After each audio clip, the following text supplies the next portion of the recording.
The world is going crazy. Seriously. It's countries that invade countries, random terrorist attacks, crazy conspiracies to kill people. Even the damn climate is messed up. Let's not delude ourselves. The world has always been crazy. That's nothing new. The big difference is that before, when we decided to be crazy, we would kill each other with swords and knives.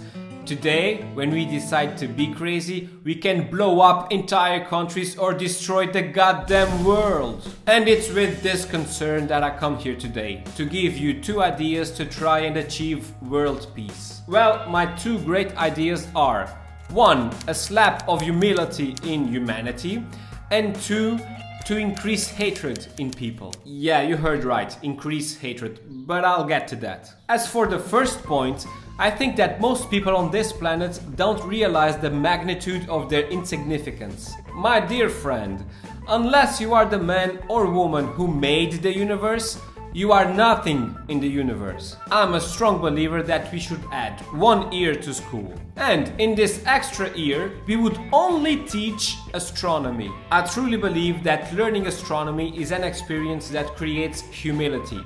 Seriously. Before leaving school, students should be totally aware of the size and relevance of planet Earth in the universe, and then they should be totally aware of their size and relevance on planet Earth. Okay, imagine all of the beaches of the world. I mean, all of them. Everyone would have to leave school fully aware that our sun is just a grain of sand on one of those beaches.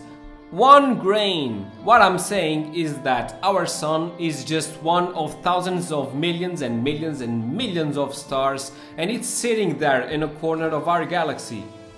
And it's not even one of the biggest stars. And our galaxy is just one of hundreds of billions of other galaxies.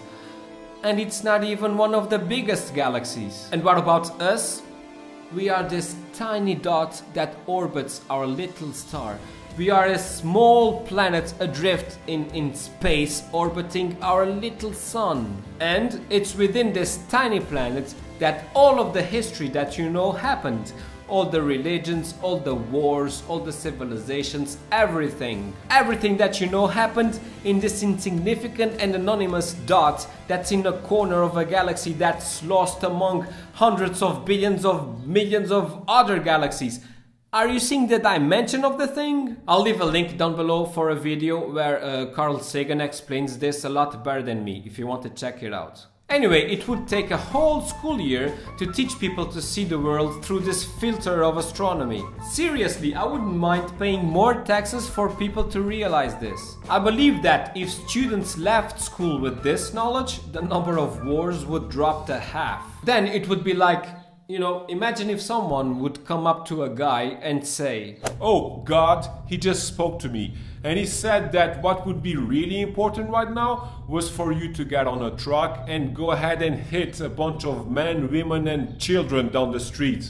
The guy would instinctively use the filter of astronomy and think, so what you're saying is that in the infinite immensity of the entire universe, planet Earth is God's favorite little dot, and that inside that little dot only a small group of people know what the right religion is, and that within that religion what God really wants is for me to go ahead and run children over with a truck?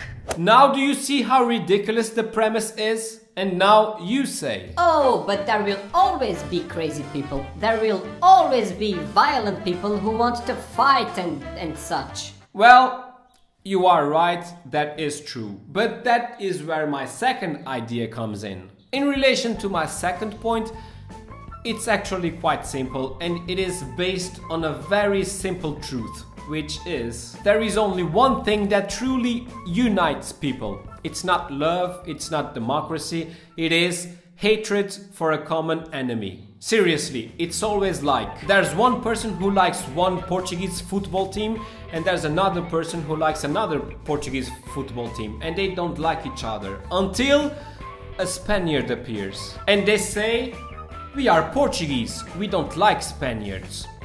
Until a German appears And people go ahead and say, hey, we are from the Iberian Peninsula and we don't like Germans. Then someone comes along and says, hey, I voted for Donald Trump. And people say, well, we are Europeans and we don't like you. Until here comes along someone from Iraq.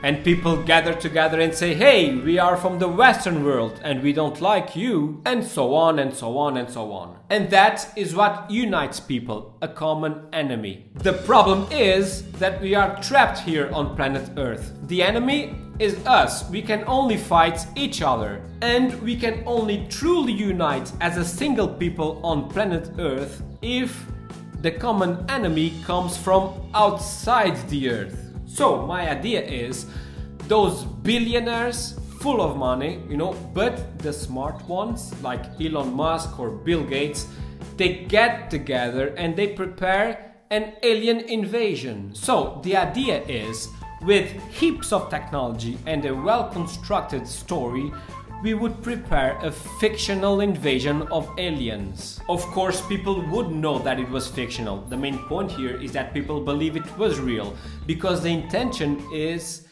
to scare the shit out of everyone on the planet. TV news reports, strange lights in the sky, attacks with CGI, simulated battles, the full works.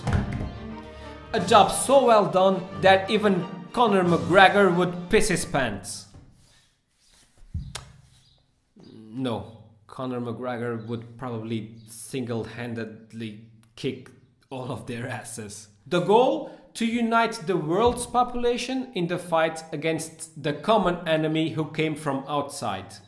The aliens. I bet that, at least for a couple of years anyway, people would finally come to see themselves as one people living in one planet, one family living in one house. Well, time to go. Don't forget to share this video, but really share it. Let's get this to Elon Musk or Conor McGregor, Either one of them can save the world, I guess. And of course, do not forget to subscribe. If aliens invade, you will hear it from me first. Bye.